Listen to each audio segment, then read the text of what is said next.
Today we are going to talk about how to get your lingerie stocked into boutiques. My name is Laurie Van Johnson and I'm a lingerie design consultant, and I help brands, designers start their brand, help along the way, do all the technical parts that they probably don't know, converse with factories, get all their lingerie manufactured. Also, I mentor designers to get the support they need along the way with things like getting your underwear into boutiques. For many lingerie brands, securing a boutique to buy your lingerie is a great milestone. I know when I had mine, it kind of gave me the validation that I was designing right. It also allowed for bigger orders to be placed. It helped when I got my lingerie manufactured in a factory, as I had to hit their minimums, and just knowing when I was working a season ahead that my stock just wouldn't be sat there waiting for the online orders to come through. It helped clear the stock and helped me then get cash flow going to help me into the next collection. Another point about getting your lingerie stocked into boutiques is it helps with your marketing. If on your website you've got a list of stockists, you would then put their shop. They also would then on their website put who they're stocking. It creates brand awareness. It creates the fact that someone might go in, try on some lingerie, not buy that day, but then seek you out at a later date. Had your lingerie not been in that boutique, they probably wouldn't have heard about your brand. Basically, it helps a hell of a lot with the marketing when you've got a tiny little budget for everything because you are a one-man band. So number one, to get your lingerie into boutique is you need to understand what the boutique is looking for. If you do your research and you're finding your way out on your price point, whether that's lower or higher, the bras they stock aren't the same sort of style that you do, just be aware of that. That's not to say don't contact them. Don't talk yourself out of a sale because you think they might not be interested, when in theory that's not your decision. I used to have to get over this hurdle. For example, I designed bras all the way up to a G cup. Many boutiques only held lingerie up to a D cup from independent designers. So there was part of me saying, they're not going to be interested. They've got their core sizes. I'm way out of their core sizes. I won't contact them. And I had to get over the fact that that wasn't my decision. That wasn't my decision for them to stock me or not stock me. For all I knew, them stocking me could create new customers coming in. Them stocking me could help with their cash flow. So it's not down to you. Don't talk yourself out of a sale or approaching a boutique just because you don't think you ideally sit there. Just be aware of that in case you get a rejection or in case they don't move any more forward with your brand. When approaching a brand, if you get to be sat in front of them, or even if you don't and you're just sending stuff by email, you need a line sheet. I will repeat that again. You need a line sheet. There's so many brands out there I know who have approached boutiques and not had a line sheet. A line sheet is this. It will have the wholesale pricing information. It will have a picture of your design, whether that's a technical drawing or whether that's actually a photograph of your design. It will have the minimum order quantities that you wish that boutique to make. It will have your recommended retail price. It will also have when everything will be delivered. It will have all the sizing, a bit about the brand story and my mission, and also all the delivery times which they will expect everything in. Make it so simple for them so they can keep you on file, have a look, and then contact you at a later date if needs be, rather than not send them anything. And it's the worst if you get a meeting and you haven't taken this information. To help save you, I have this information all free on my website. It's downloadable as a spreadsheet, so all you have to do is fill it all out. So it's all done for you.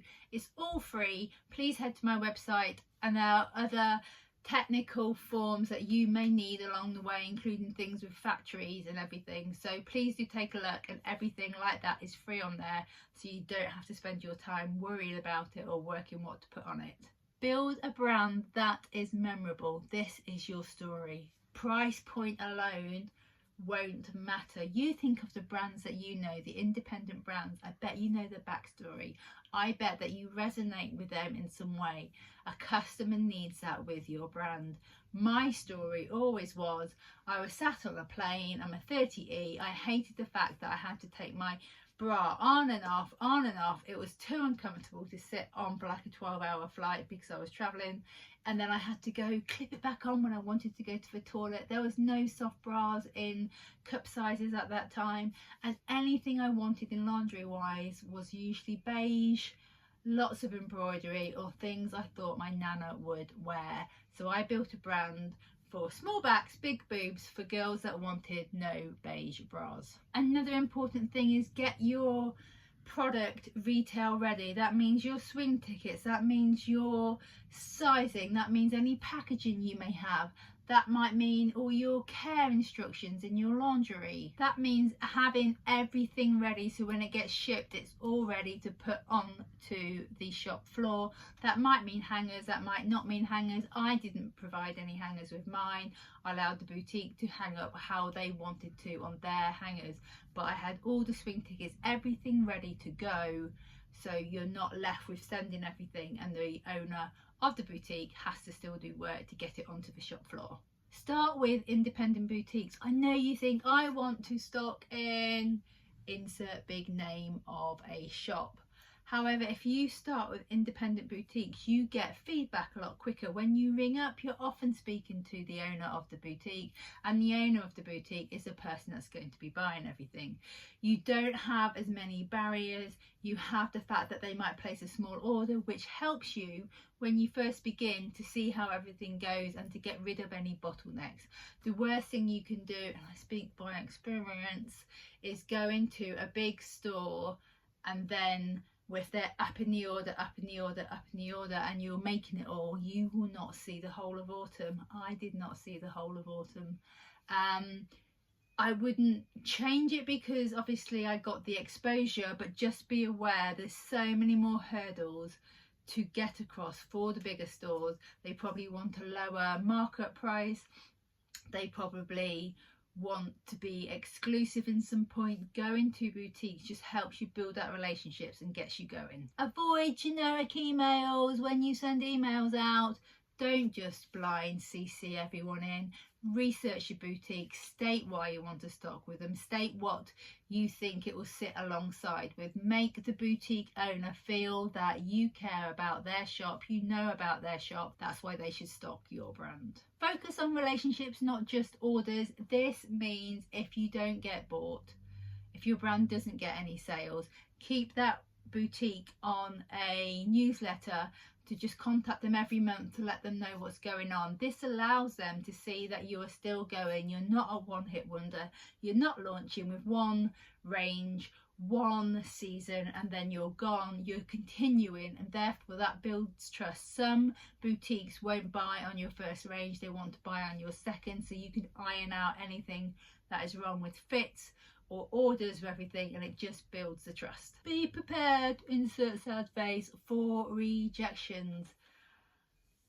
They might already have committed to certain suppliers. They might have already spent their budget. You may approach them outside of the buying season. They might, like I've just said previously, not want to buy on your first collection but their second. Don't give it as a complete rejection. Give it as they're willing to respond to me to say no, they don't want me to be stocked. Therefore, you can cultivate that relationship and keep in contact with them. I hope this has helped. Don't forget the line sheet that you need. It is free on my website. And any way I can help you with any questions, please just do get in contact.